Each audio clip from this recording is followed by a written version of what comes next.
আমাদের প্রত্যেকের ভাবা উচিত। যদিও ছোট জীবনটার উদ্দেশ্যটা বোঝা এই দুনিয়াবি স্রোতের ভিতরে বড় দুষ্কর, কেননা চতুর্দিকে দুনিয়ার জোয়ারই চলতেছে। দুনিয়াটা চোখে দেখতেছি, কানে শুনতেছি, বিবেক বুদ্ধিও সারাদিন এটাকেই ভাবতে থাকে। শিক্ষা দীক্ষার বিশাল একটা পরিধি এটার উপরে, বিদায় দুনিয়াটাই বুঝে আসতেছে, অতি সহজে বুঝে আসে। আর এটাও সত্য, মানুষ যেই পরিবেশের ভিতরে থাকে ওই পরিবেশটা বোঝা সহজ হয়।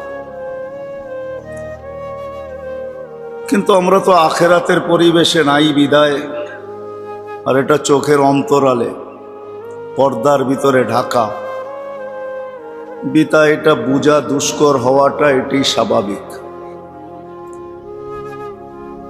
কিন্তু তারপরেও তো চেষ্টা করতে হবে বুঝানোর জন্য বা বোঝার জন্য। এটা আল্লাহর রসুলের হুকুম যে বোঝার জন্য চেষ্টা করো, বোঝানোর জন্য চেষ্টা করো। এই জন্য আল্লাহ দায়িত্বও দিয়েছেন, নবীরা আসেন মানুষকে জীবনের শেষ মুহূর্ত পর্যন্ত বুঝাইতে চেষ্টা করেন। কষ্ট যতই আসুক হাসি মুখে সব কিছুই সহ্য করেন, কখনো বুঝান থেকে বিমুখ হন না।